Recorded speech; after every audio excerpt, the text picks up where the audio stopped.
Let's talk about the disturbing astrology of the AstroWorld tragedy. I was beyond disturbed to hear about this when it happened in November 2021. Of course, it happened during Scorpio season. And I'm even more disturbed now watching the Netflix documentary of this tragedy. My thoughts are with the victims and their families. Like, even at one point, one of the victims' mother was crying, and that for me was just like the entire thing was so preventable and so tragic. And I really feel like, as well, the entire situation is a testament to how corporations really run, and through their actions and their decisions, they are destroying the world and people's lives. So, to look at the astrology, we want to take a look at the event chart. What time and day and place did the tragedy begin? Did it occur? And of course, it was at night. And I have the chart of the day for November 5th, 2021. So, this is the first night of Astro World in 2021, and they actually canceled it and did not have the other nights after this happened, the opening night. And this was at 9:06 p.m. About that time is when this all unfolded, and it was in Houston, Texas.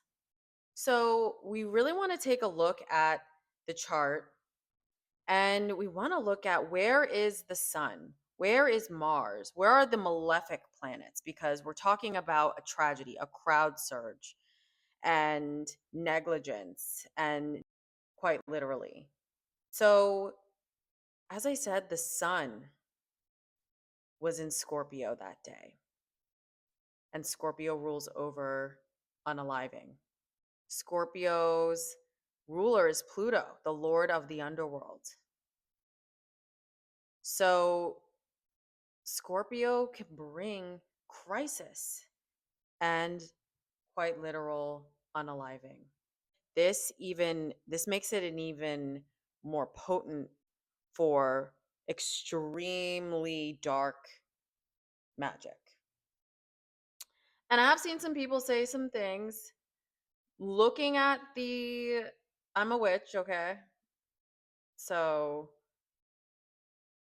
professional astrologer to all of you, but I have my own practice, and I'm an occultist. So, I can see certain things in the performance from the footage that I saw from the documentary. Like,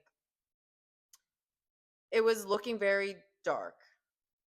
And one thing I want all of you to realize is this is the thing, is it's like with all religions, let's look at the three Abrahamic religions: Christianity, Judaism, and Islam.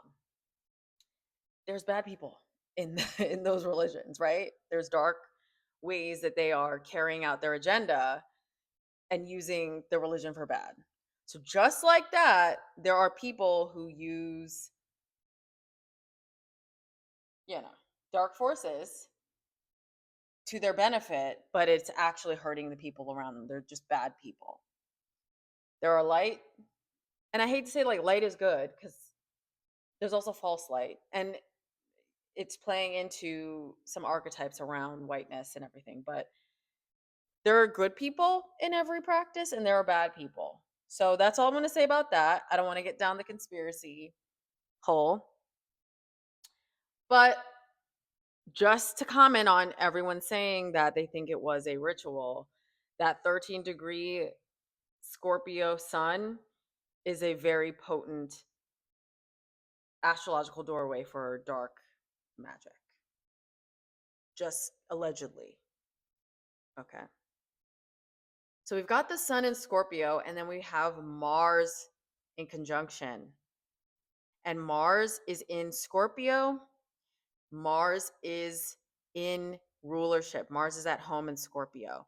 And just because Mars is at home and comfy does not necessarily mean that that's great for the person experiencing this, because Mars rules accidents, physical harm, And as I said, with Scorpio ruling over unaliving, Mars is also the god of war. So this is also adding to my mystical theory about this being a astrologically potent doorway for bad energies to come through.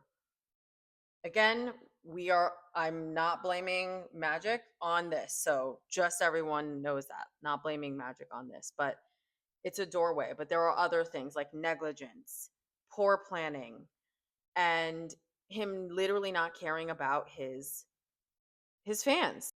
So the sun, Mars, and then we also have Mercury in Scorpio.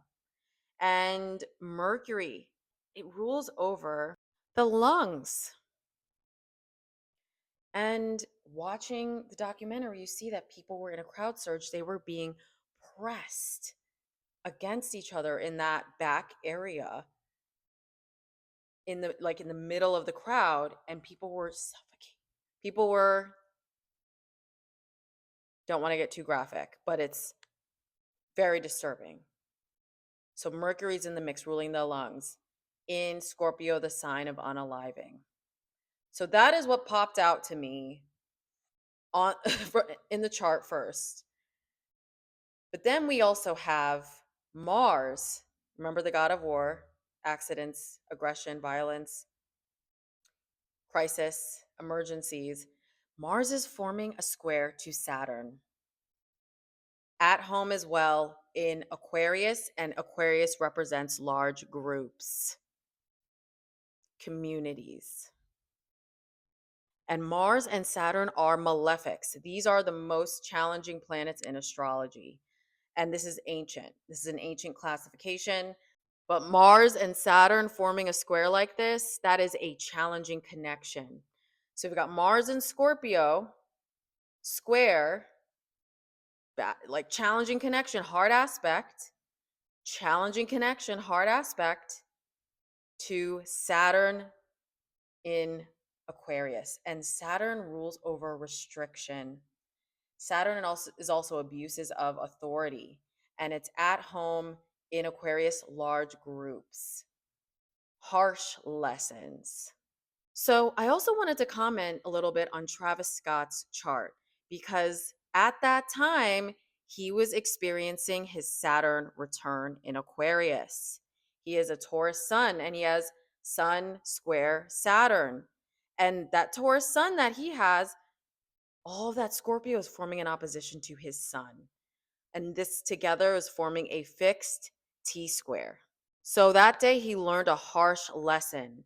This is not the first time he has been arrested previously. There's been violence and injuries at past shows, fans rushing the gates, him not taking responsibility for his actions, being negligent. Now it caught up with him at this show. So this was a major Saturn return moment for Travis Scott. And in 2024, Travis Scott broke records with the highest selling solo rap concert of all time, generating 210 million. So people are still supporting this. His fans are still supporting him. And it was powered by Live Nation, and that was in the documentary. We can see the negligence here. It is very clear, and it's very sad that no one was really held accountable for this. Rest in peace to the victims.